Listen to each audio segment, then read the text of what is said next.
This is Alicia Ruverall, and I'm with Edwin Daniels. Someone called you Red. Is that your nickname? Red. Red Daniels? Yeah, Edwin Red Daniels. And we're at the Core Sound Waterfowl Museum on Harker's Island. And today's date is August 4th, 2000. This is my tape number 8400 ED.1. And we'll be talking about Core Sound Waterfowl Museum's exhibits and also about Mr. Daniels' model boat building traditions. Okay, Mr. Daniels, let's start with the Core Sound area. What you would define as down east. Well, we always called down east, Atlantic and Cedar Island, those areas down there, because the people we heard referring to down east were people from Beaufort. We didn't travel that much, so the people from Beaufort were always talking about down easters. They'd refer to Cedar Islanders, Atlanticers, sea level as down easters. But now, anything east of Raleigh, I guess is called down east. If you see it on TV, they talk about the weather down east, and that includes areas of Hyde and Pamlico County. But the true down east is I think from North River east, is my opinion. That's down east. When you cross North River Bridge and head on towards Cedar Island, further you go, the more down east you get it. Yeah. What about, what does down east mean to you as a place? To me, it's the most beautiful place in the world. Even with the mosquitoes and everything, it's still the most beautiful place in the world. Where can you go and get in a boat and go out and see nature just as it is? I mean, things are pretty much the same as they were, I'm sure, centuries ago. Thanks to the Park Service, this area has not been developed much over on that Outer Banks. You can go over there, and of course the hurricanes have made some changes in it, but it's really pretty out there, and there's still a lot of places to go, like if you want to go through the Salters Creek Canal, that looks like something that you would see in Brazil or somewhere like that I can imagine it'd be like that.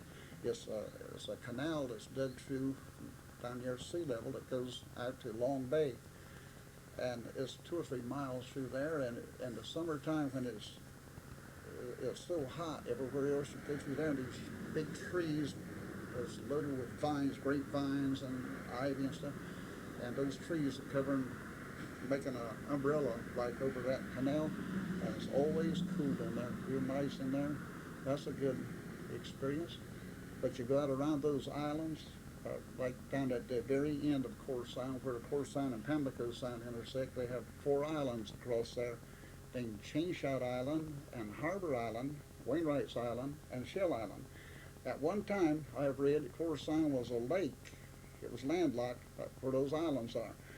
It's probably true because the water is shallow all the way across except 2 places, Harbor Island Channel, which was a natural channel there, and then the one that they are trying to maintain, the Corps of Engineers tries to maintain it as a boat channel, is Wainwright's. They dredge that to there, and the rest of it is shallow enough in between that you can actually wade without going over your head out there, and it's just shoals across there. So at one time that was made a lake, but those islands are pretty. They have like on Harbor Island is the remains of a hunting club that was built there back towards the first of the century, I believe, and now only part of one wall is standing. The hurricanes have ravaged the place until the island itself is probably less than a half acre.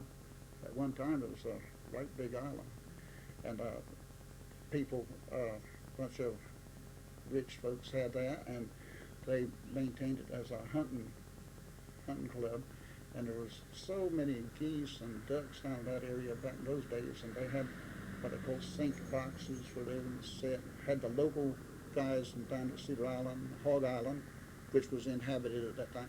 Those native people were hired to act as guides for these people. and as caretakers for the club, everything. So there's a lot of history in there. Then over on the Outer Banks from there, where the Shell Island, right where it hits the Outer Banks, there's a place called Pillanterry's. And Pillanterry's was a huge hunting club. President Franklin D. Roosevelt hunted there at one time. That was before he was president, of course. As a young man, he hunted there with these people, owned it. And that washed away in 1933, the hurricane. They had another clubhouse near Drum Inlet that washed away. I don't remember who owned that. But the area, in answer to your question, what it means to me, if I never went past Morehead City again, I wouldn't miss anything. I don't feel it.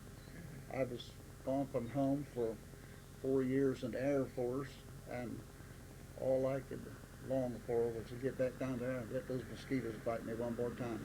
It really, I would rather to have been down there letting mosquitoes bite me than sitting in the nicest theater in the world watching the best show in the world, because that was my entertainment. Was out there, I could get in a skiff and pole out with it and sit in a mullet net, catch some mullets on too. I could gather some oysters. They were plentiful back then. And it was just everything that I wanted. My horizons didn't extend that far. Mm-hmm. Everything you wanted was right here. Everything was here and in abundance. And the people, absolutely the friendliest people that you'll find anywhere. It's changed because everything changes. It's not quite like I can remember as a youngster, because we have a lot of outside influence in here now. We have, I mean, when I grew up, I take my two hands, my fingers on my two hands, and give you the family names of 90% of the families from Beaufort East. 10 names would probably cover 90% of them. Daniels, Starnes, Morrises, Willises, Fulchers, Davises, and people of this day. That was Goodwins, you don't forget them. And it would cover 90% of those people. But now you have, I mean, there's names that people don't even know how to pronounce. Right. But that started in World War II. When World War II started, they built a lot of soldiers, and they built those two Marine bases, one at Cherry Point and one over at Atlantic. And those people from north, most of them, come down to this area, and they married a lot of our local girls. Yeah. What The world has happened. Yeah. Well, They liked it. didn't want to leave. Yeah. What about the traditions that define and make the Down East area what it is? Well, to make it unique. Yeah, the traditions over the generations. Well, like I said, for one thing, it was the cohesion of the people. They had nothing but each other, really. There wasn't a whole lot of material things back when. I'm talking about when I grew up. There was not a whole lot of material things. We were poor, but we didn't know it. We had something to eat, a place to sleep, and that's really all the life we knew anything about. And we had no electricity where I was raised. We had no indoor bathroom facilities. Naturally, we had a dirt road, which was, I would say, a portion of the time was impassable. We had tide waters. We had storms and things that come over. But it was just different. Whenever anything happened, whenever a tragedy happened, people jumped in and helped each other. When I was a child, my dad could be out in his garden, which we always had to maintain a vegetable garden, as well as eating fish and oysters and things. But he'd be out in the garden to work, and here would come an old man be walking. I say old man. I mean, a man be walking up there, one of the fishermen, and maybe there'd be a couple other people, one might walking behind or something, and he'd say, I want you to come help me get my boat up. They had no waves or anything. They had some poles there for skids, And he said, all right. He'd lay his hoe down, go with the man. They'd go up there and take a dozen of those men. They're very strong men. They'd go there and they'd help the man pull his boat up. There were 21-foot boats and they were heavy built. Those pound-inch skids they had back then. They'd help him get his boat up, get it turned over so he could work on it. And someday, some guy would say, look, I need to put a roof on my house. Everybody would jump in and help him put the roof on the house. You didn't have hire people to do things. Your neighbors helped you do it, and you helped them. When someone was sick, there's always people to come in. There was 2 or 3 of the women on the island. I know one in particular, Miss Ola Goodwin, was she was a fighter's nurse. She was. What, can you repeat? You said there was one woman. Did Yeah. you say what her name was? Iola Goodwin. Iola Goodwin. Yeah. Okay. She was always there for when someone was sick. She seemed to be one of the best nurses, and I think her kind nature, her demeanor, had a lot to do with the healing also. As far as her medical knowledge, I don't know how much medical knowledge she had, but they'd always holler, go get Iola when somebody was real sick. And then when childbirth come or something, when the mother, I had an aunt there, an old maid aunt named Evadine Day, Evadyne, Evadine Day, and Aunt Evadine has been the one that changed the first diapers on more babies on Cedar Island than anyone I know back in my generation. Was she a midwife? No, she wasn't a midwife, but she was just somebody that was always there to help anybody. And there was no money involved. She would just go up there and just stay with them. If they had 50 cents they wanted to give her, that was fine, but it wasn't for money. She was that kind of person, real kind, and try to help them out. And of course, the mother had to stay in bed for 9 days after the childbirth. You couldn't walk. Had to stay in that bed for 9 days after childbirth. And then she had a time walking because she forgot how to walk, I think. But, wow. So those are the kinds of qualities, it sounds like. that was the that were qualities sent. in those people. Yeah. As for making a living, I know my dad fished pound nets with a gentleman, his cousin on there, Mr. Levi Goodwin. And Mr. Levi and his wife, Miss Letty, had 3 children. One of them was a Navy nurse, and one was a telephone operator in Yibern, and the older son went to sea. He was later a tugboat captain, Harold. But they were real good people, and my dad fished with him, and I know one time that he just give Dad the money, what there was. They made so little. He said, here, you got a family to feed. He just gave them. They work all week. They'd had to get up mornings so early to go out and fish those nets to get there before the cormorants. You know what the cormorants are, the birds. They were going to pound it, and if after daylight, the cormorants would go to that pound it, and what fish they didn't eat, they would run out. And so the fishermen had to get up like 2 o'clock in the morning, and those boats were slow, those little put motors in them, and they'd had to get to those nets at first light and fish them. What was that last part? I missed that. About going at first light? They had to be to those nets at first light. Right. So they left home like 2 o'clock in the morning to be there. And you just had to be ahead of those birds if you were going to get anything to eat. But there was times that they just couldn't catch any fish in those pound nets. And it was always fish for breakfast, pan trout like this, you know, that were really just a little bit. They had 2 sizes in the trout. They had what they call a pan trout and a round trout. The pan trout was anything under 1 pound, and the round trout were, over a pound or better. And the pan trout, the smaller ones, my dad would bring them home and always bring some ice from off the fish boat. The guy that bought the fish, he'd have blocks of ice on there, so we'd get a chunk of ice so we'd have some iced tea. But we'd have those fish for breakfast, and usually be like 8 o'clock in the morning before we get to eat when you get home. And then you had to get out there, and we did our fertilizing with menhaden, small menhaden, the Indians passed along that tradition to the people here, and my dad would dig a trench alongside of his vegetable rows, and I'd have to take and place these fish along that trench. Then he'd come along and take his coat and cover them up. And this was something that had to be done. We couldn't buy fertilizer. If we did, we bought a thing called guano. It was bird droppings come from down to somewhere down in the Caribbean area. Where was it?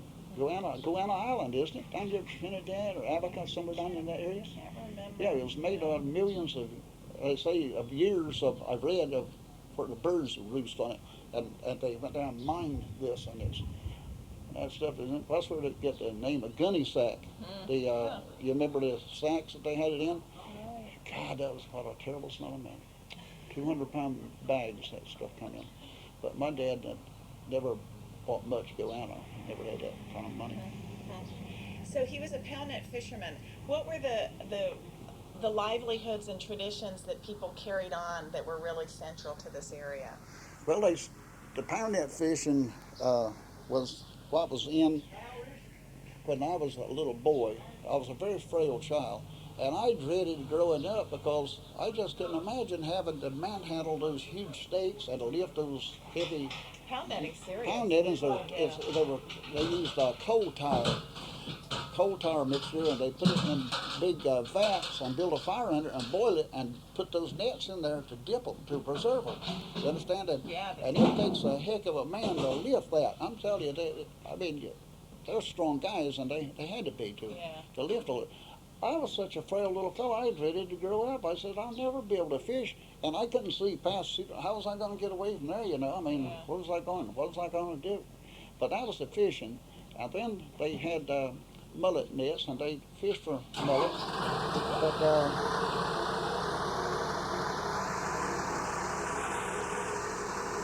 shrimping didn't start until, let's see, I was probably 7 or 8 years old. I would say it was 1935 or 36, first time I ever saw any shrimpers. I was laying in bed one morning,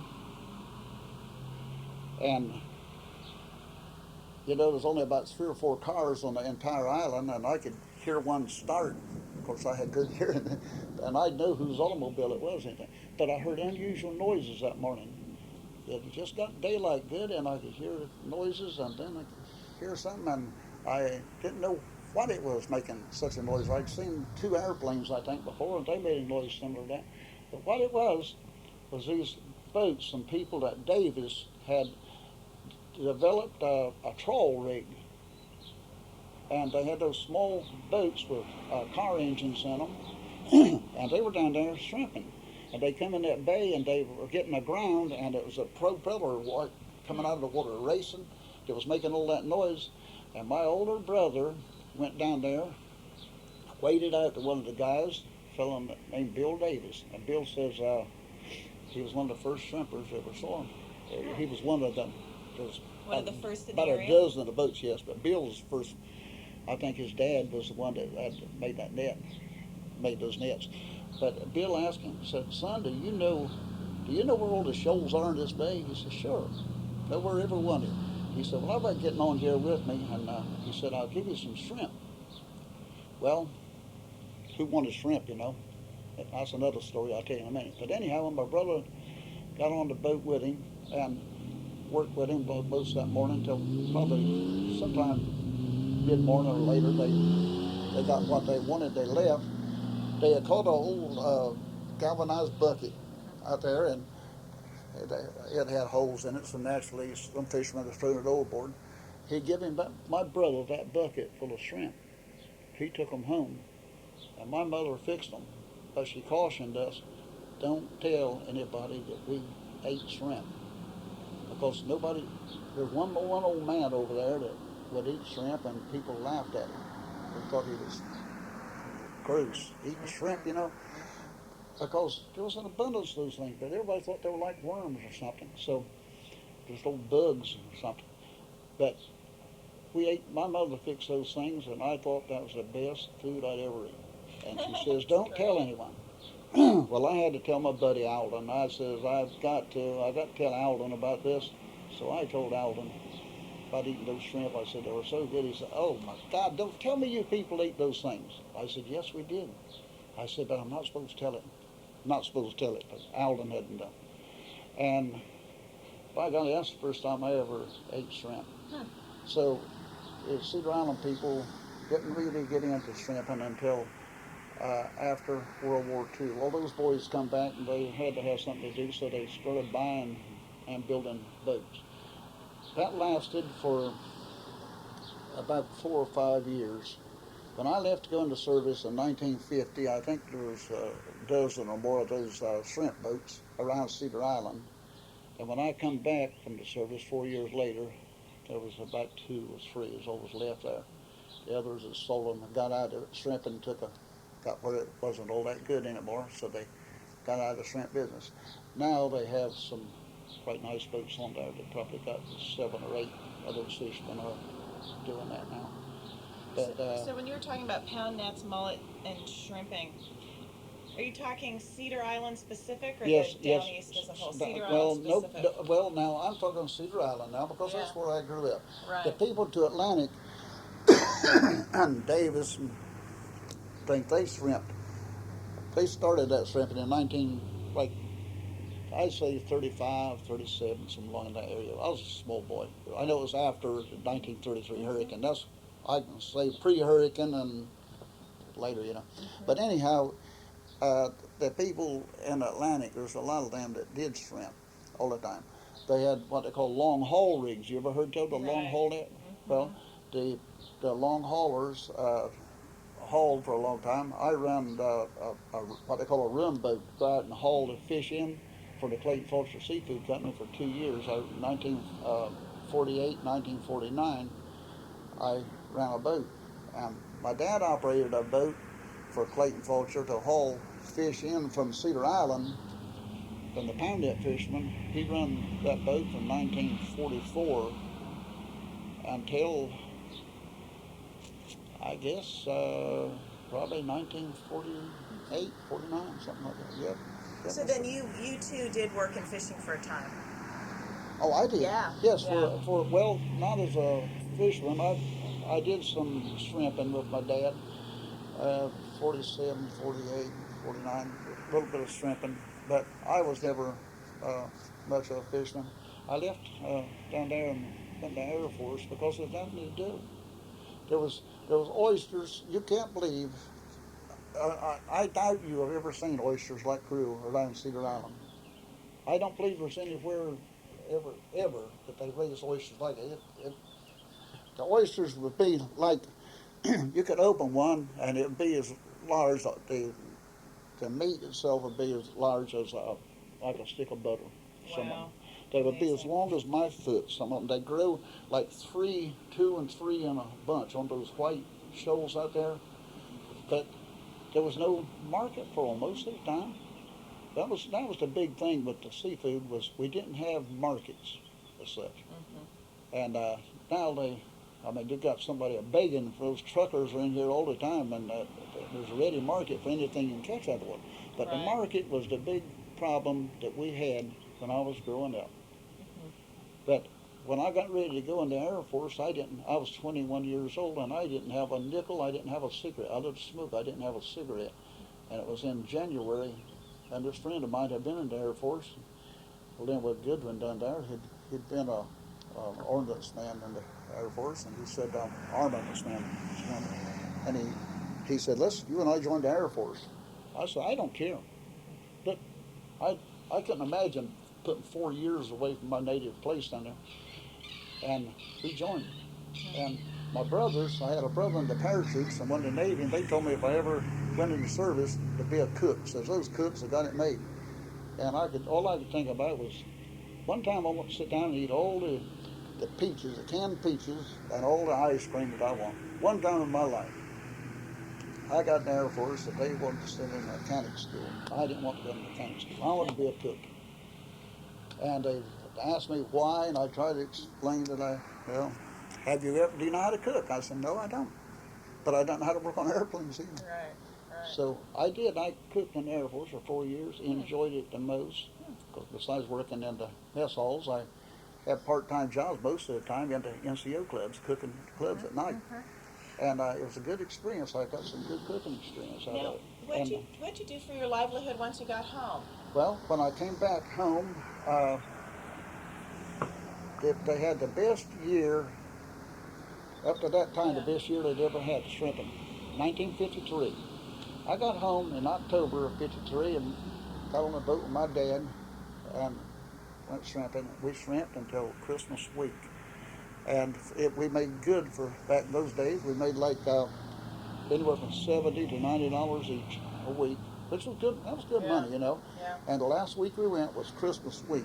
Christmas, I think, was on Friday. We went Monday, Tuesday, and Wednesday, and we shared $44. I never forget that. And that was we were shrimping out of Old Drum Inlet down there in the ocean. And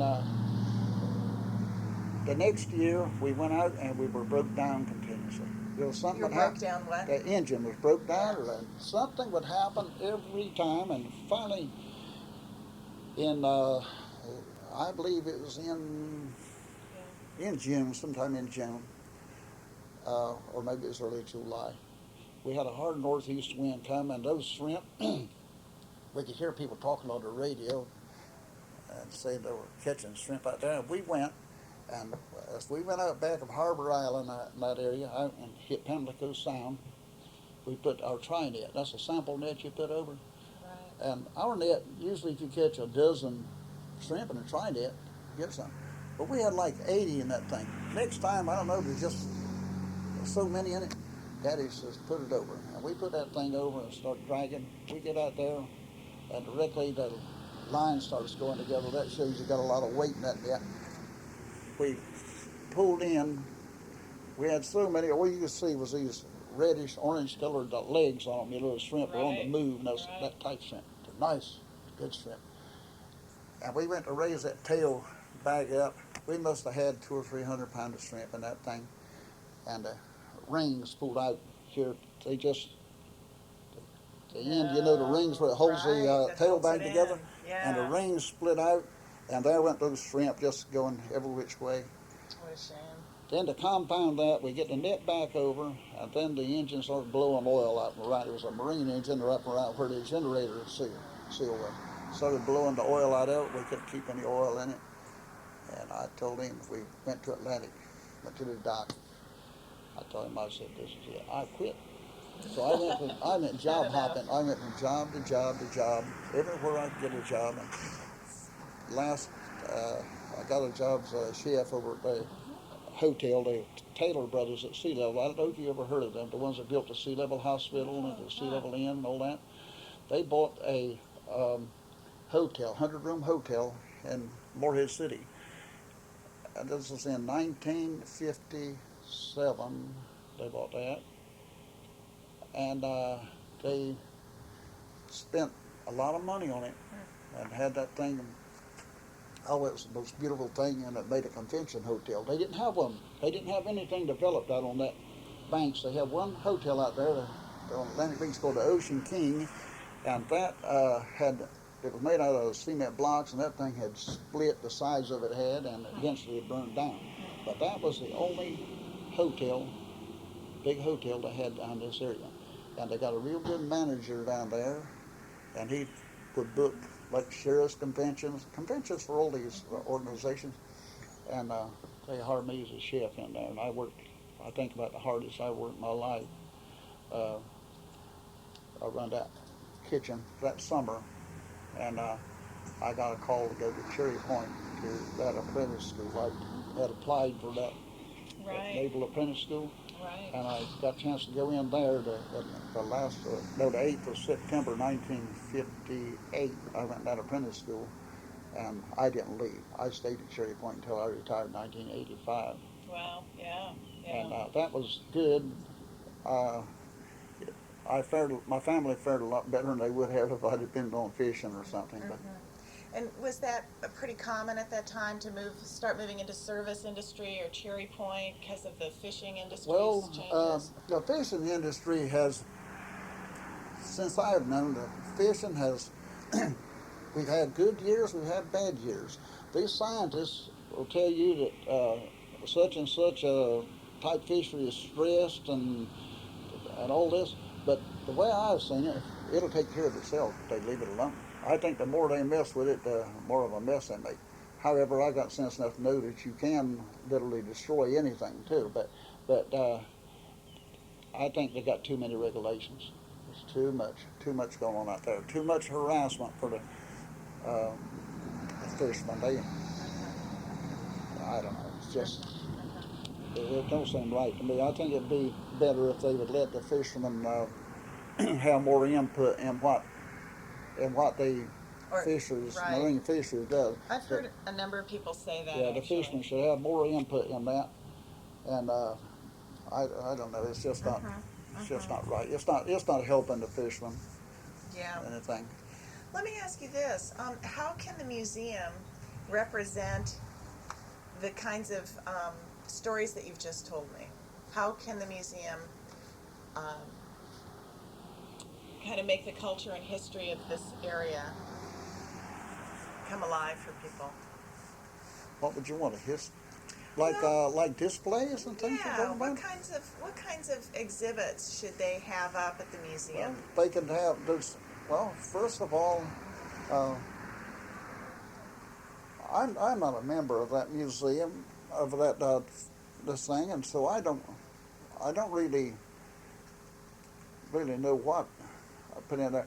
Their primary concern is with hunting and decoys. Right, but they also. But if they want to put a lot of things like the fishermen, like everything, I think they could put. They could have static displays like of duck hunting blinds, have the duck hunting blinds there, and how they're fitted out and everything. Small displays, you know. They could have things of where the mid-Hayden fishermen. They could have just like I'm showing you a boat. You could have a boat there with your small boats out. Show just how they're making these sets, and maybe have a tape recording, which they do have a tape recording over at Beaufort in the Mariners Museum. But they can have something sort of tell people what these fishermen are doing. They could have a display of mullet fishermen, which is that is one of the most exciting things. You ever been mullet fishing? No, I haven't. Now you would enjoy that.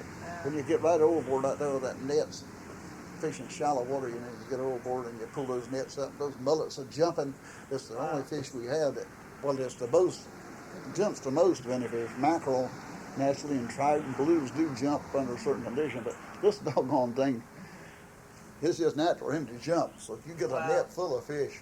And is that fishing off the stern or the fishing off the No, well, side of the boat? what we do is put the net out in Uh-huh. a circle around the. You see the mullet, you see them, Right. and So a little like with the Menhaden. put a nets. circle. Just go down with Yeah. your net, put your net around, and then you take and get overboard and catch your toe in the bottom line of that net, and keep dragging it with your toe, walking towards the staff where you stick the staffs down, where your it's net comes different, together, until you get it into like a clover leaf or something. And then the fish, they jump from one place to another. You had to tighten them up so they'll mash in the net. And those things will jump. They had the biggest time. You would enjoy that. And do they have a particular type of net that's used for mullet as opposed to other kinds? Yeah. It's most of the time a mullet net is usually probably 30 or 40 masses deep. It's you go by the size of the net according to the time in the season. Early in the season, I've known them to use 1.25 inch mash net. That's 2.5 stretch. But that's a lot of small fish, you know. So it has, you can't sell all that many of them. Could get some to eat. But about 1.5 inches is when the mullet's long. That's in June. In early June, they'll start getting up about 1.5 inch size. And then, like right now, used to we catch them to be like we'd use 1 5/8 inch stretch net. I mean, not 1 5/8 inch so net, but anyhow, later on those mullets start getting a roux in them. I don't know if you're aware. They start getting a what? A roux, the eggs in them. Right. Okay. And the last of September, those mullets are getting like they use 1 3/4 inch and 2 inch nets, like 4 inch stretch net. So they have to adjust the mash size according to the season, to how the Right. mullet is grown. Right. Now, when they get up, the mullet starts out like, I don't know what they're getting, probably 40, 50 cents a pound for them, like now. But in the last of September, up until about the 1st of November, I guess, yeah, but all of October and up in November is when the real mullet season is. Now those mullets school up then, and they migrate. They head south. Mullets, they head south when they they call it mullet blues. When you have a hard northeast wind, and it's always been noted as a mullet blue. And back before we had the communications that we got now, it was hard to know the difference in a hurricane and a mullet blue until it was on you, you know. But when a mullet blue comes, those fish they'll head south. And that's when these huge haul nets they use around Harker's Island and down the Solar Path, they work off of the beach. They take dories and load those nets out and pull them in, and they catch Are this. those the long haul? No, that's not the long haul. The long haul boat has two Yeah. boats attached to it out in the sound, and they pull a mile of net, one on each end, just tug it until they Okay. get to the shoal and then Yeah. pull it together. Yeah. But this one, they just have a net set out in a bow shape. They put a set of anchor out in the back of it, and then have a line run from that anchor, from the head of the anchor to the shore. Right. Let them sit there, sit against the tide, you know, where the tide Yeah. went. And when those fish, they can see them when they start jumping and stuff. They'll take a tractor or manpower and pull that line ashore and then pull it on the beach. I think I've heard of that having been done up in the Chesapeake a long time ago. What is that style of fishing called here? It's What you just mullet fishing. described. Just mulleting, Yeah. all I know. From the shore, though. Yeah, mulleting. So the mulleting is happening from the shore? It's, I don't from the know. boat. I don't know what they call it. I don't know. I've never done it. I've seen it, Yeah. but I never. But the way we mullet fish down there, we sit always in a circle around them and catch those huge mullets. And in the past, the fishermen would take and split those mullets, and you put the sides of them, fillet them off, take the fillets and salt them. I mean, put them in a brine in wood kegs like that, and the roe was salted for like 3 or 4 hours, Right. and then taken out, rinsed off, and sun dried. And it's good. Sounds I mean, great. I Yeah, really yeah. like it. I really like So, that. what I was But trying- it's expensive. I feel it's so expensive now. Are But are those nets set? Are the mullet nets set from the shore? Is that what you were describing, or are those set from the boat? they over here on the beach. Yeah. They down the Solar Path. They set them. They have a dory on a trailer, and they go out. They launch through the breakers, go out Got and ya. put it in a circle, and Okay. they pull to go in a half circle out, you know, Right. sort of a crescent shape for that net, and then they put an anchor down in the back of it, hold the net, but they in the head of the anchor, for the bones the anchor in, Right. they tie a rope and they bring that rope to shore like Got you. 100 Yeah. yards down the beach and secure that rope, and when they get ready to pull the net in, they pull Right. that rope, that drags that end of the net in. The other end of it's already on the shore. You follow me? Yes, You start yes, at the yeah. shore, start setting the net when you go out with the boat. Yeah. And drag it in. Well, now that's the way they haul those. That's the haul Right. net rig. Now the way they fish down there out of the boat, you just run around them in a circle, put a circle of net So around you can them. do it either way. Either way. Yeah. Yeah. Okay. Because I have heard of that style up in the Chesapeake, but I think they called it something a little different. Probably do, and they Yeah. probably got a name for it here, but I can't recall what. Yeah, yeah. Well, let me ask you this: how would the museum? So what you were saying was showing displays of the fishing. How could they show mullet fishing, for instance, Well, to give I a guess you viewer could- a sense of that? like a model of a boat, and have a glass sort of water like an net and things around them. Right, Just a right. table display. It would be So a model display with you said before an audio tape. that would audio. talk You about it? definitely want to audio Uh-huh. tape. So. What other ideas do you have for how the museum? I should pull this out of the water here. The rain. Yeah, you can.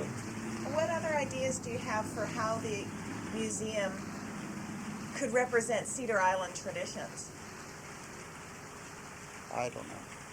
I don't know. Most of it there was like pound netting. They could have a display of a pound nets. Yeah. Right. That would be an easy one to make. Because my brother's made a pound net like that. And Right. I like it. Yeah. That's an easy thing for to do. The pound netting, incidentally, as I was telling you before, the pound netting went out. The old time pound netting was that went out back in the let's see, probably 40s, late 40s, Wow. 50s, early 50s. They quit setting. They just about quit it. One or two people just. Are there a couple people who still do it here? Well, no, but what I'm saying, Yeah. they quit doing it. Then they started catching flounders in these pound nets. Now it's the biggest fish in the world down there. Wow. Pound netting is back. The pound netting come back about, I say, 20 years ago. They started getting big in this thing. And they set those nets in early September. They stay out until Thanksgiving. And those flounders are also migrate. I don't know where they go, where they come in for the. I don't know if they're coming in for something or leaving the sound. But in Pamlico Sound, Anchor Sound is a good place. And if you were to go out there in a boat, like in September, you would wonder how these small boats get through, because you can follow the channels. They can't set a pound net in the main channel, but these people don't run the channel in our small boats. Most of the boats that the people use now, like the mullet fishermen, the clammers, and everything, they use outboard boats. And you get up on a shoal, like you run for like a foot and a half or 2 feet of water, and the boats are clean, a lot better than we're out in deep water, and it's a lot calmer in there, and that's the way they run. And you wonder how they can get through that maze of nets. But there's a regulation that they had to have an opening every third net.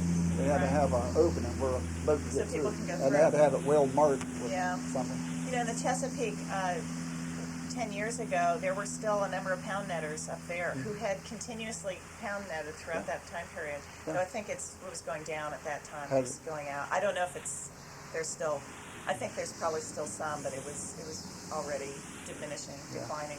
It clutters, pound netting clutters the area. I realize that. Those stakes are a nuisance out there. But it's something you've got to have. So what do? You put a stake there that tends to break off, or you put the more modern, like some people use, PVC pipes for the nets. Interesting. But I don't know which is what. Using PVC pipes instead of the stakes? Yeah, the wood stakes. Wow, that's these stakes only last. A stake costs you about $3.50 each, and a PVC that has to be replaced every year. See. Interesting. And a PVC pipe will probably cost you $10 for that piece of pipe. But that pipe will last you probably 10 years. Interesting. Wow, that's a new development. I'm interested and to there's hear just that. a few of them using that. The one thing we're having when you tie a hitch on a wood stake, it stays where you put it. You tie it on PVC, it'll slip up. Exactly. It's so slick. They're having difficulty with that now. Yeah, interesting. Now, what other traditions should the museum exhibit? Well, it'd be hard to exhibit a guy clamming. I guess you could put something like that out there, but we have two ways of clamming in the summer. The hand clamming, you do it by stomping. Some of you people get down and they literally stomp their feet. Well, these people on Hargreaves Island are the best in the world at. They can get down, but then the people down at Cedar Island use clam rakes. They make rakes out of table knives. No, do people here hand clam the way they do? There's a woman that I've been interviewing in South Onslow who hand clams. So she uses her fingers to work the bottom. Yeah, well, none of them. Now, some of those Hargreaves Island people probably does that too. But they stomp or they get there and hand clam. I know them to do it. You got to have real muddy bottom to do that well. Right. Like here in Ward's Creek and North River, they do some hand clamming. But most of the clamming goes on the eastern part of Core Sound. It's done with rakes, clam rakes.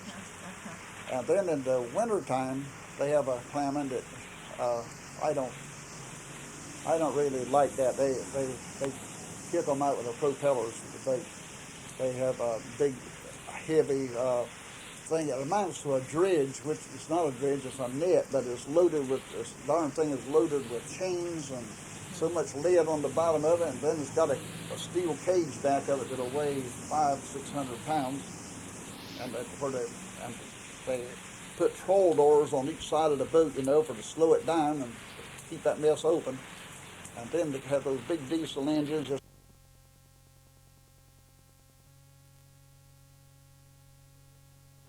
So you were saying that a man's got to make a living.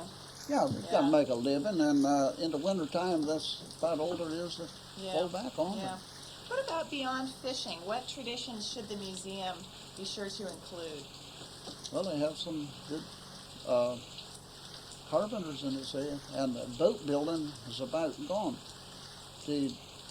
Some of the most beautiful wood boats ever built was built here on Harker's Island. These people are, I doubt that the old-time boat builder on Harker's Island could read any part of a blueprint. The blueprint, you go tell a man what kind of boat you wanted, and he'd draw it out on a piece of board. You get a little piece of that. Juniper is a white cedar they use to make them out of. Juniper, you've heard of it. Right. And you take and draw out, tell him what you want, and he'll build you a boat. And they build them with that bow, that flower bow. Right. Every one of those ribs, all that wood fitted in is so beautiful. Nobody in the world could build boats like those people could. But it's a tradition that's no longer kept. I don't know of anybody that builds wood boats anymore. I thought I saw somebody do some work down there. The Willis boy down, Uh-huh. let's see. Yeah, right around that curve there. He's got a boathouse there. I believe he's building. Right, yeah. So boat building would be important. Other I traditions? think that is a very important thing for that's, the people used to build their own boats down here. All the boats were home built. And the boat was built, the way they were built was, the reason there's so many different types of boats, because the boat was, you had to have a boat that would do the job. Like the Poundnet skiff, it was an ungainly looking thing, but it had to be that type boat for to do the job. First of all, you got to have something. Down where I live, it had to be the old time. That was different than a modern Poundnet now. Now they have a outboard motor hung on the stern of this thing, but back then they had little engines that had a flywheel that weighed more than the engine did. A little pop, pop, pop. You ever see them type engines? It was something that would run half a day on a gallon of gasoline. It was very, very cheap running, but it had very little power, and it was dependable until one of them got contrary a little bit. Like you had dry seal batteries packs on the thing, and the timer system. You think a damp day like this, sometimes that thing just will want to start if it wants to run. But usually it was a very dependable, but a very slow engine. But the boat, first of all, had to be shallow draft, and so that created a lot of tuck in the stern. You understand? It had to be shallow draft, and it had to be. The sides, you didn't want them too high because you had to lift that net sufficient, and yet you had to have enough width to carry your weight. You had to be able to carry your.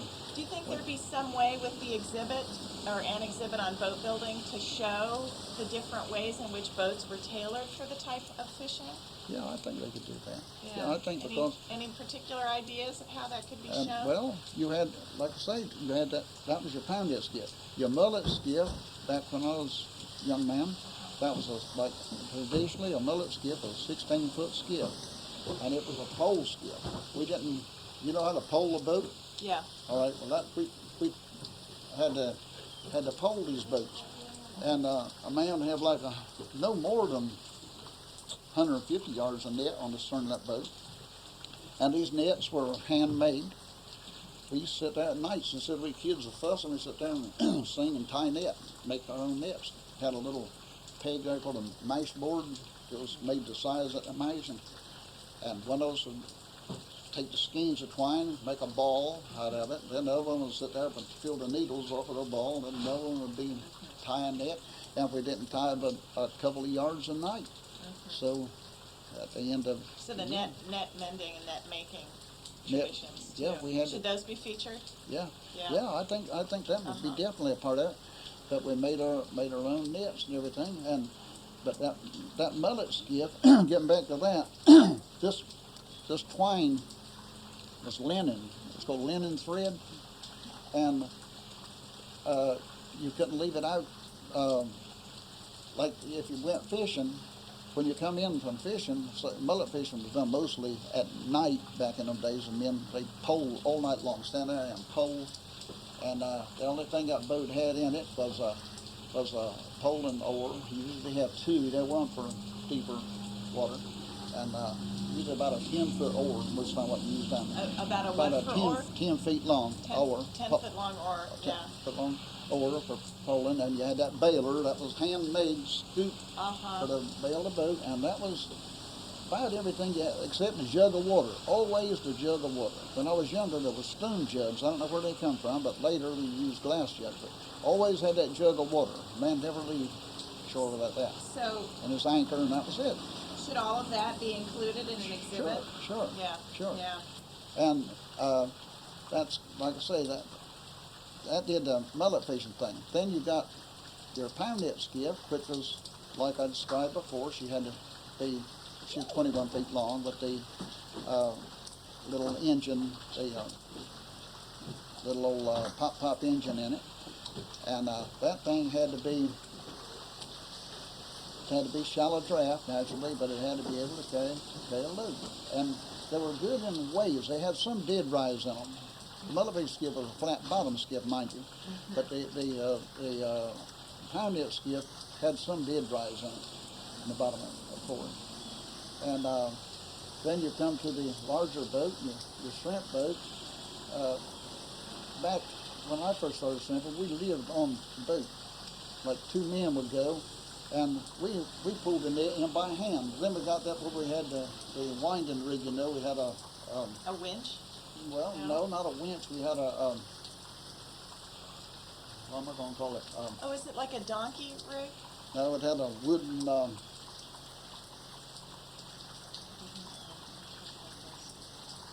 I can't say the word. what they That's call okay. it. It'll come back to you. Yeah. Anyhow, and we'd take and wrap 2 or 3 wraps around that and pull it up. Yeah.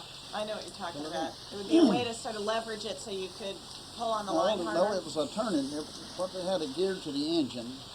I think that was called like a donkey winch. Well, that's what It it was might called be, in the but Chesapeake. we'd take 2 or 3 wraps of Yeah, our shrimp something- lines around there, Yeah.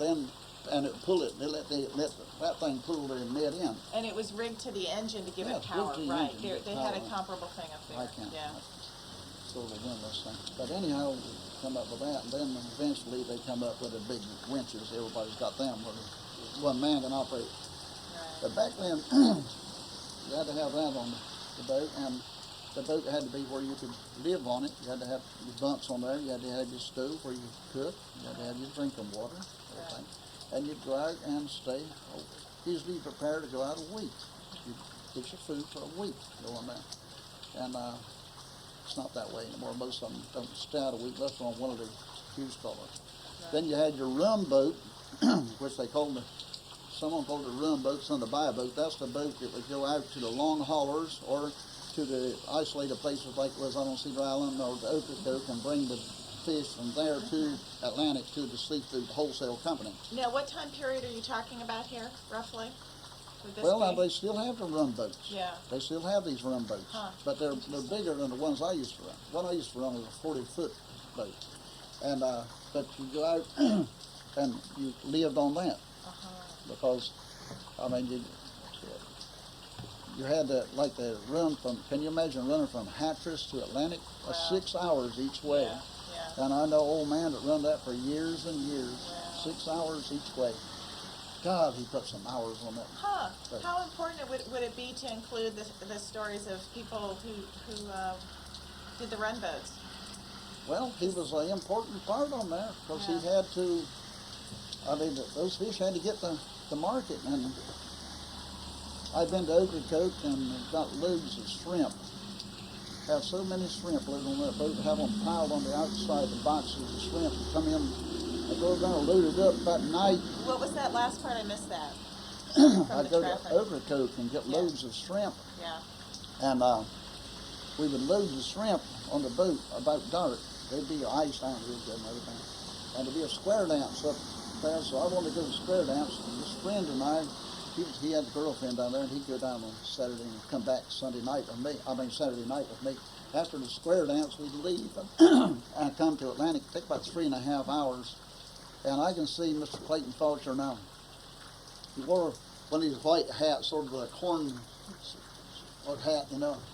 He wasn't a fat man, he was a tall man, you know, and just, he'd be walking that dock, you know. I could see him when I was coming in, all the lights on. Yeah. Here it is Sunday morning, like 4 o'clock Sunday morning, and I'd come in there, and here this boat just awash, the water washing over the sides of it, so many shrimp on there. He looked down at me, he said, "Boy, you're going to get drowned.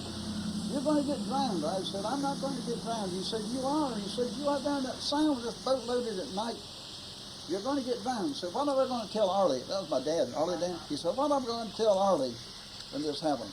I said, "Just tell him that I got drowned, I guess."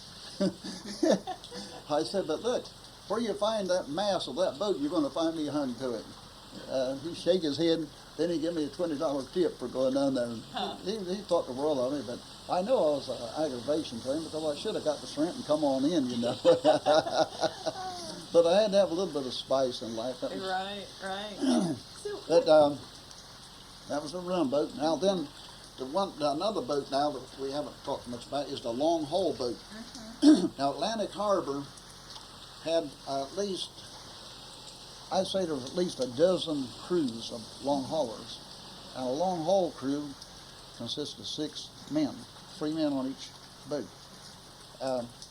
These were boats that had cabins on them, but they were open. The old long haul, I'm talking about the one back in the 40s, pre-40s. It was a boat that was usually about 38 feet long. It was, it had a cabin forward where the men could stay in there, and the back of it was not decked over. It was just an open hulled boat back there. And they had a long pole there, a slender pole in that boat, in the boat itself, and he would, when they were tugging on this net, one guy would stand there with this pole, and he could tell about how fast they're moving up. If you pull too fast, you pull your net in two, or you could tell if the tide had you, or if you were hung, it's something that snagged your net. So they always had that pole. He wasn't pulling the boat, but he just held it to see what forward movement he had. Now, besides this boat, they had each one of they had took 2 of these boats for a whole net rigging. Well, they also had 2 more boats. Each boat had like a 21 or 22 foot boat that they kept their nets in. They called that a haul net skiff. They called that a skiff. It didn't have, it's sort of a semi-V bottom. It wasn't flat bottom. It had some good drives in it, but it had a lot of tuck in the stern of that, but it didn't have any motor in it. But that was strictly for holding net. Each side of that, each one of those boats held about a half mile of net. Wow. And it was a good deep net. It was probably stand bottom, probably 10 feet of water in it. It was deep. And it was coarse threaded, and except the part where they have what they call a back net and a wing net, and then a bunt net. So they had different nets in the grouping on the boat. So when they were tugging them in like that, they had a staff out on one end of the net. What they do, these 2 boats would go out in the water, and they meet out there. Well, these guys in the skiff, you have 2 guys in each haul net skiff. They get turned just like they say they're going to haul from here to there. Right. They come along, they hook those nets, staffs together, they lash them together, those big long poles on the nets, drop it overboard, and then one boat can go this way, one this way.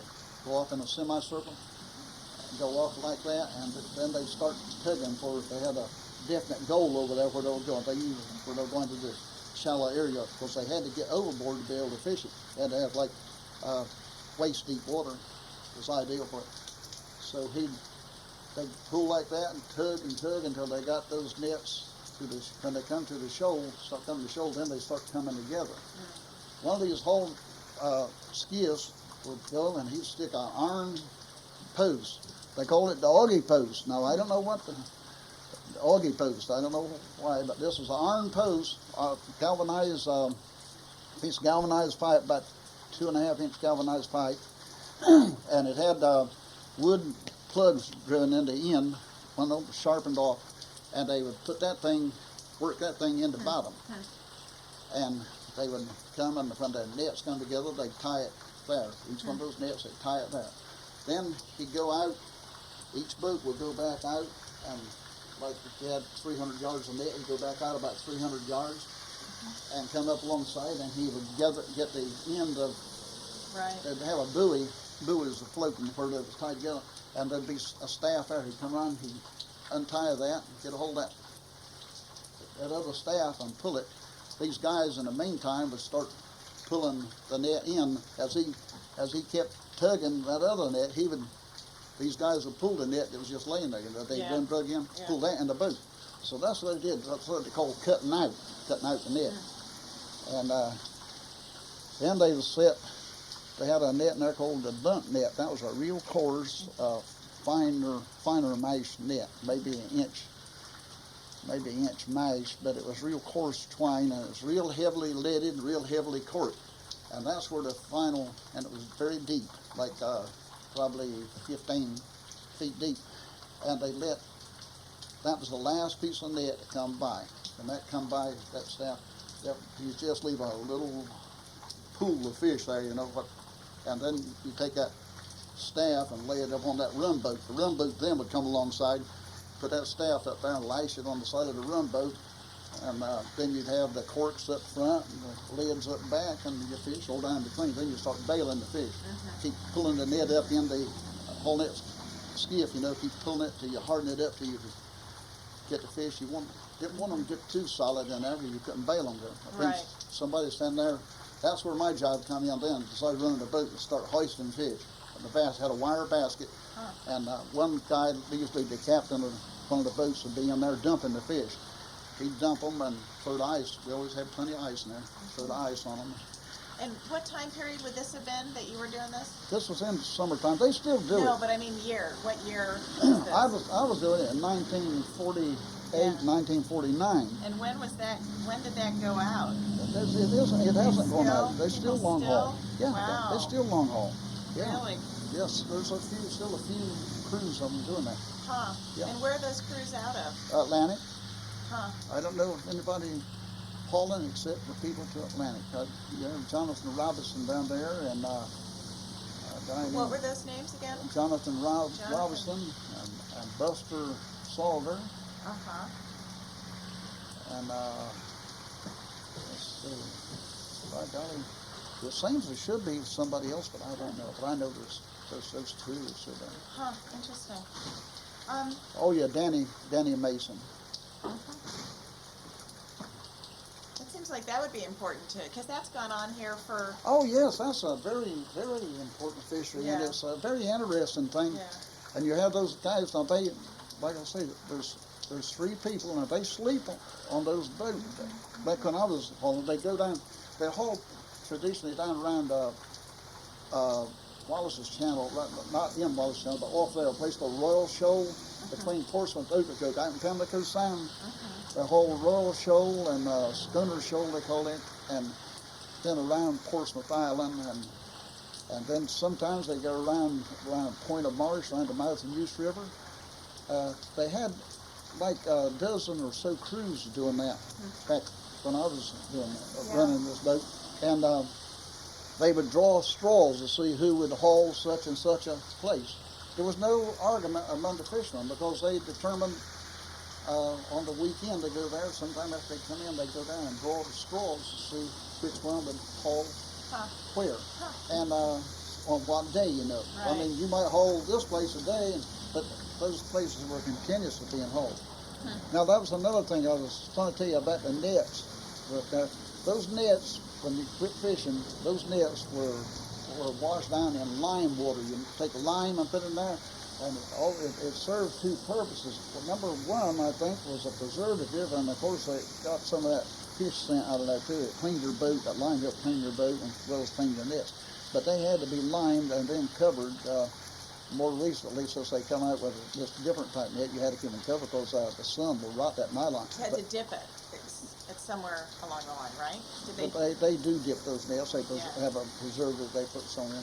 But back when I was a kid, the way they did it, they had those linen nets, and that net had to be spreaded.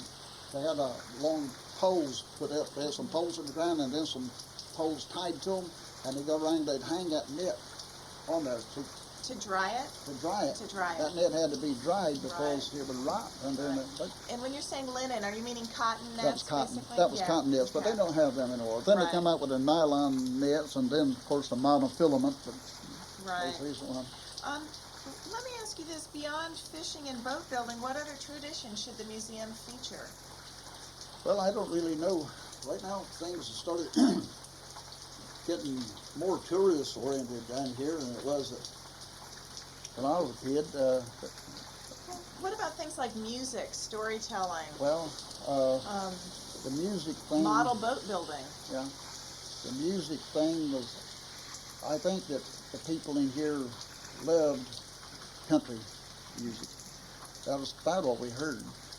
And like when I was a real small child, my uncle got a radio, and we'd go up there and listen to the Grand Ole Opry. When you could hear it, there was very few nights that you could get it without having a lot of static.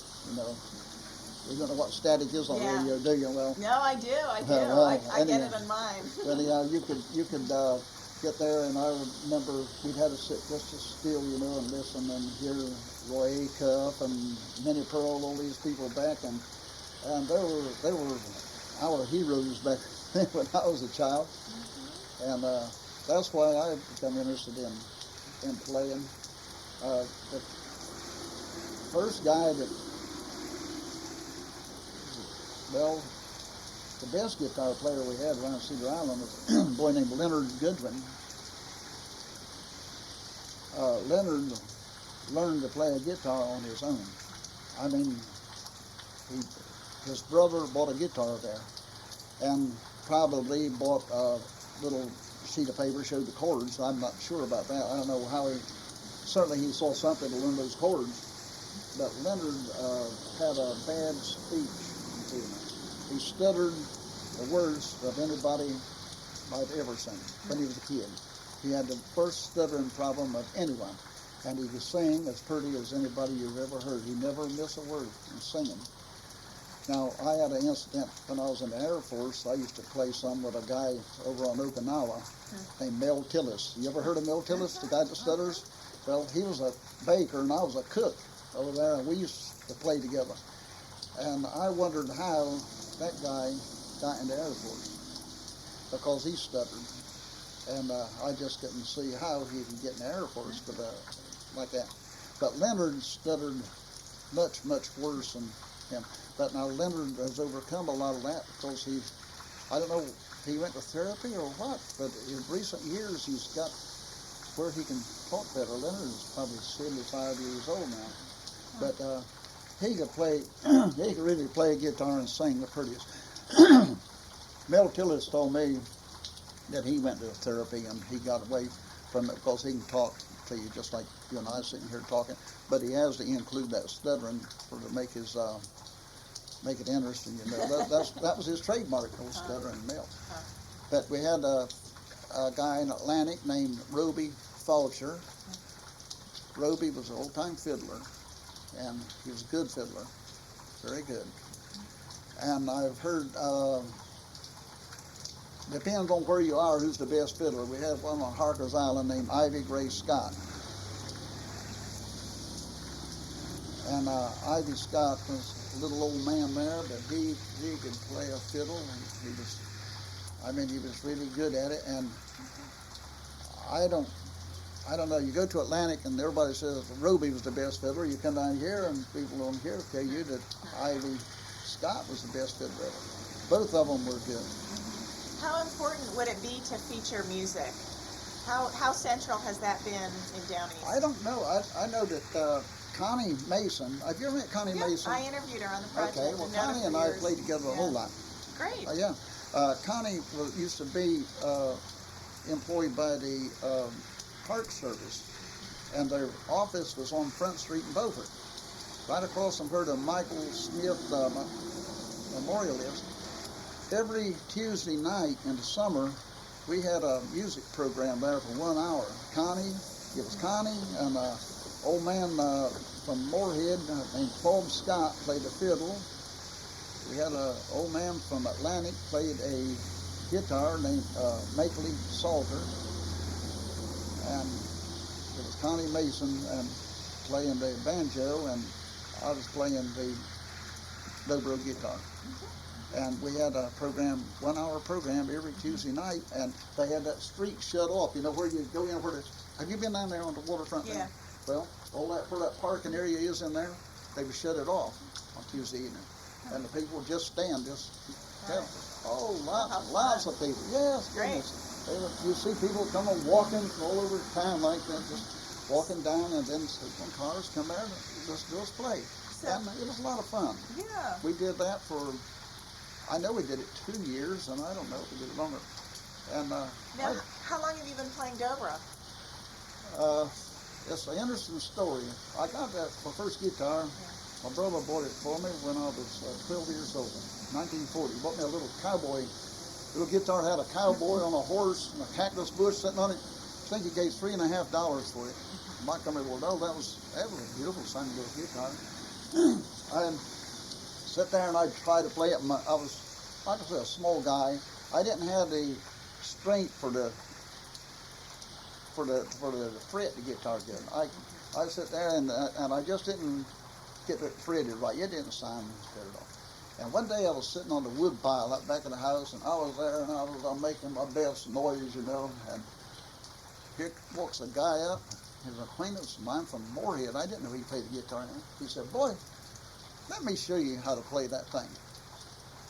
So he takes the guitar and he starts to turn the tuners. I said, don't turn them. I said, Leonard is the only one who knows how to tune this. And he said, don't let anybody touch those tuners. He said, well, I can tune it back for you. He went there and he messed my guitar up real good, I thought. And he went there and he changed all the tuning, and he took his pocket knife out and he starts playing. I could not believe it. Good gosh, man. So I didn't have a pocket knife, but I go to take my mama's scissors from use. And I just kept trying, and I played for a long time, trying to play until it took me about 40, 50 years to convince myself that I couldn't play, but I still enjoy doing it. That's great. And what kind of music do you do mostly? It's mostly country and western, gospel and stuff like that. I like bluegrass. I like anything. I like any kind of music except opera. I don't understand opera, but I probably would like it if I would try real hard. But Now, what about your model boat building? You showed me a couple models in your car. Well, I started out building model airplanes out of corn cobs when I was a little kid, and of course that was the main toy that we had when I was a child, walking along the edge of the shore there, pulling a little boat. It didn't matter if it was just a piece of board with a nail goes in it. As you're booting, pull that boat along, you're really doing something. So as I got older, I just wanted to make some boats, and I wanted some models of the boat that my dad used to run, the old Genevieve, and You wanted some models of some of the I boats your wanted father something had so run? that my children know what they look. I try to leave things from I want my children and grandkids to know something about the heritage. And I've written, what I'm telling you here, I've written a lot of stuff that's down this far forward. So you've written down a lot? Oh yes. Yeah. What have you done with what you've written down?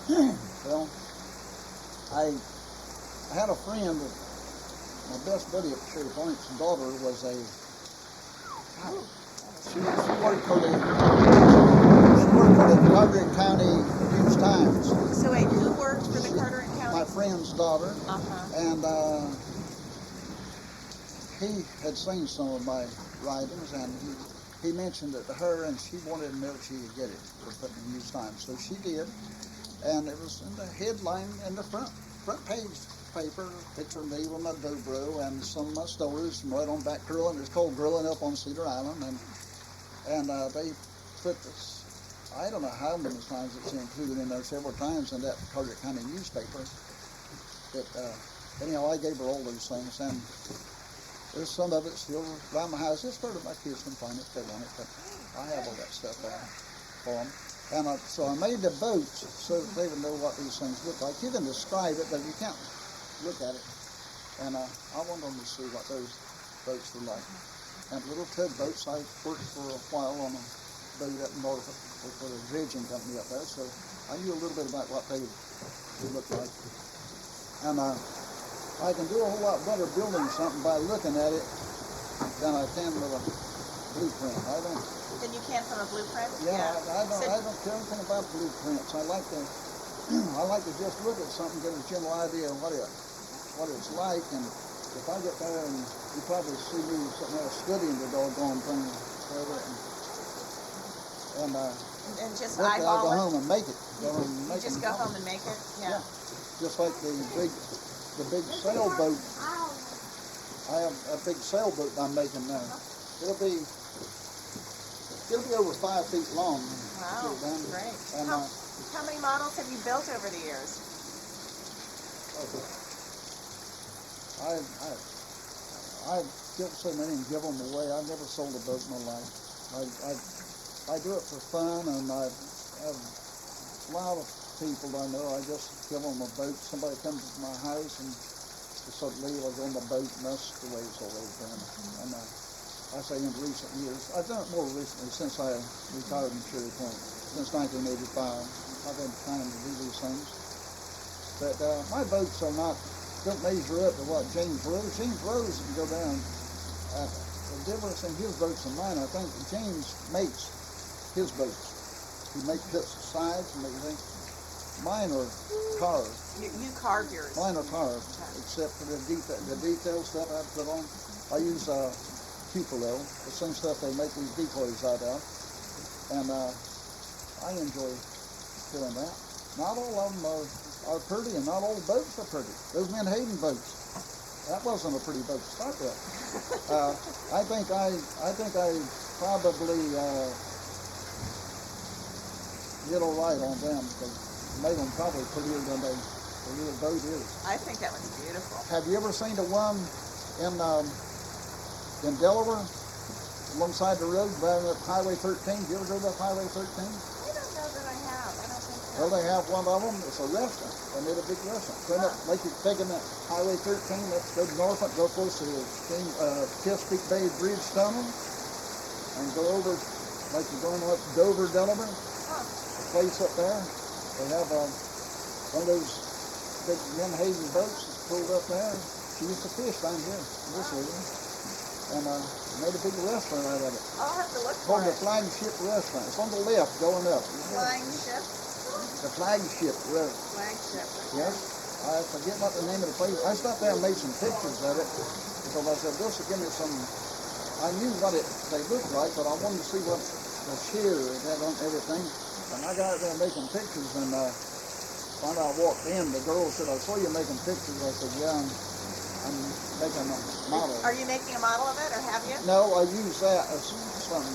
As a model The for pictures this I one? made, so I can, from time to time, see just how everything, I knew the things was on it, but in relation to distance from here to here, and how, like from the Right. front cabin to the back, how high is the How to cabin. keep it in scale? Yeah, try to keep it as near scale as you could without going by a blueprint. So you've made Menhaden boats, sailing skiffs? No sail I ship. thought you said something about a sailboat. A sailing ship, You yeah. made a sailing ship? Yeah, I have two there. I have one that's a rounded bottom, and one that's sort of a straight. The big one's sort of a straight-sided. I started to make this thing to put it in the yard. I said I'm going to make it and put me some shells down and some landscape timbers and put this boat in. That's the idea of making the doggone thing. And I got started in, got so involved in it, put so much detail in it. And my friends come along, they say, man, you're not putting that in the yard. I said, yeah, no, you can't put that in the yard. You can't do that. So that's the reason the boat is probably 2 years for completion. Takes a lot of time to do all that detail. All those rails, oh my gosh, I have so many handrails around that thing, and I got a lot of detail in it. Made it all, every bit of handmade. Well, we're getting close to the end of the tape here. Okay. Well, Is there more that you can suggest to the museum about either types of exhibits or the role it should play in the community? well, I think it's a good thing what they're doing here. They have some very good people that's put a lot of time into it, a lot of money in it, and the volunteers are so many of them volunteer for it. Even though I haven't, unfortunately, I haven't put the time in because I lead a pretty busy life it is, and I'm not much of a joiner. I don't join any clubs or anything like that. I don't. So but anyhow, I think what they're doing is a good thing, and I'd like to see, like I say, some boat displays and things like that. Now, that's part of the heritage of this area, as well as hunting. Now, the hunting was an important part of it because they hunted for money back then. Some of them even sold fowl way back there before my time. But I know the waterfowl meant a lot to us for having something to eat, to put meat on the table that we didn't have. No refrigeration, everything. You can imagine how it was down there. Either meat out of a salt barrel or something fresh like that. What do you think if there were just 3 exhibits in the museum? What should it be of? Well, waterfowl and maybe fishing and boat building. Right there. Okay. That would pretty well cover it. That would. What about what the museum can do in the community long term? What role do you think it can play? It can bring a lot of tourists in, a lot of people to come see it. As far as getting large enough to employ a lot of people, I don't know about that, but it can definitely bring in a lot of tourist dollars. That's the big thing I see. And the main thing that could keep the whole purpose of it, as I understand it, was heritage. They wanted people to know about this area. Now, your boat builders, something I failed to tell you, the man that built most of the bigger boats, like the hull net boats and the rim boats, was a man called Ambrose Fulcher. They called him Ambrose in this area, but his name is Ambrose Fulcher. At Atlantic, he built most of the boats down east. Mr. Leslie Hamilton, he also built some boats down east. But your main boat builders were guys that built the beautiful boats, and those are Harker's Islanders. Our boats were not. Our boats are made for service, not for beauty. They were not made for speed. The Harker's Island boats back then would run probably 20, with a Chrysler engine, it probably run 20, 25 miles an hour, maybe 30 miles an hour. Our boats down there that were built for hull netting and stuff like that, but had the same engine in it, would probably run 8 miles an hour. So I wonder if they could do an exhibit that featured some of the different boats from Yeah, different I think that areas. would be. I think that would be the important thing, to put not just one type boat, but the type boats. Like I hear my people talking about people that had a cunner, a boat called a cunner. Have you ever heard of a cunner? I never heard of a real description of what a cunner is. Some had some of them called it a cutter, some of them called it a cunner. Some of them had a boat called a bateau I'm talking about in my grandfather's days. I never saw any of these boats. I don't know what they are. They had all the trade carried on into eastern North Carolina, eastern Carteret County. Those 5 boats. There was no roads here. The road was built from Beaufort to Atlantic in 1920. It was paved in 1928, and then they built a dirt road over to Cedar Island in 1928. So they didn't have any roads down here. So all the trade was carried on. All the trade was carried on with boats. These people had what they call freight boats, and they go to Washington or Belhaven, Newbern, Elizabeth City, or somewhere like that, and get provisions. They would, and they used a barter system. From what my dad said, the barter system they used a lot. They'd send like oysters, baskets of oysters, or salt mullet, things like that. And in turn, this freight boat would go there, and the farmers would trade corn and pork, salt pork, things like that for them. They bring back. And if the woman wanted a new dress, something, she'd send and get a bolt of cloth. Right. So this guy, usually this guy that ran this boat had a little store, had a little country store, and so we had some provisions in there. And but that was strictly the way it was. Get to a doctor from Cedar Island. You're talking about if the wind was out of the northeast, you'd get to the doctor, probably sail down there in one day. If the wind was out of the southwest, you might be 2 or 3 days. So people were pretty dependent on their watercraft for. It was the only way. The only way you could go. There was no road transportation. Yeah. There was no roads. So sounds like boat building would be that third room from what you said. I think so. Is there anything more that you would want the museum to know about what the museum should do or be for the community? I think it's You talked about its doing heritage. good. Yeah. Yeah. Well, like it is. I think they got some good people on there. Yeah. That's, Any way to involve local community members that you would recommend? I think with the volunteers they got, that they're doing a good job. How about people coming to demonstrate at the museum or share their tradition? They do that. They let them do that. Yeah, they Yeah. have these decoy festivals, and they let people come from everywhere and show their decoys. That's mostly decoys. I don't think they have boat shows and stuff. So What about for people who aren't decoy carvers? Is there a way for other traditional artists to be involved? it should be, but I don't know that there is. Well, what about model boat builders? That's what I say. I think James Allen Rose talked about he could, come and greet people or show his boat Yes, he building. could. What about you? Would you ever be interested in that? I don't sell any boats, but I'd be willing to let them see my boats, everything I know. Good. But I'm kind of proud of them. But as far as selling them, no. James Allen does it for a living. Well, I know lots of people that I talked to in Maine who made model boats, and some of them didn't sell them. Sometimes it's just for keepsakes. I put too much love in that thing. I go down. I don't want to sell it. I just don't want anybody. Yeah. I want it. It's like my friend has a pig picking twice a year over in Davis. We go down there and one of the guys at the western part of the state comes down and has got a furniture factory. He makes chair frames and makes the frames for chairs and sofas, and he uses a lot of poplar wood.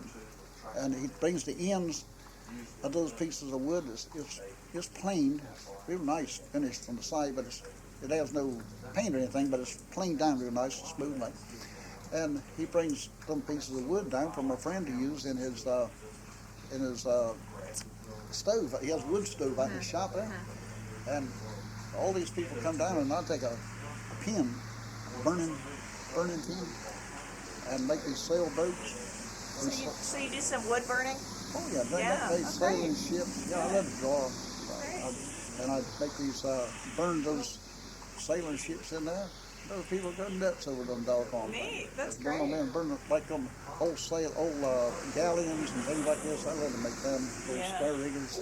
Yeah. And I can make one of them in 5 minutes, and sign it and let them have it. They just tip it to death. And, Now, why do you make model boats? huh? Why do you make model boats? Fun. Now my daughter is a great. She's very talented lady. Tracy said you. Okay. She's very talented, and she makes things for gift shops. Yeah. And I make little boats for her about this long, and they use them for Christmas tree decoration. Little shrimp boats, Right. about that long, and decorate them up and put Huh. gold great. rigging in them, Yeah. the lines like a gold like, and then she put a pretty bow on them, put a green net on them, thing, home painted white, and ribbed on them, everything, and hang them on the Christmas tree, ornament for Christmas tree on it. And then I make her lighthouses, miniature lighthouses. She puts them into clear Christmas tree bulbs. The clear bulb, she put a little bit she glue that miniature lighthouse in, then put a little sand in there and everything, and put a bow, real pretty bow on it, hanging out. And I do a lot of them for her. Neat. But I have 100 of them little boats, anywhere from that long to about that long now, that I just went there the other day, just cut them out and sand them, smooth them, put the cabins on them, and they're just sitting there, and directly we'll get together, and we'll get there, and What was that last part? I missed that. we'll get together, Get together. Yeah. and I make the windows out of this, vinyl.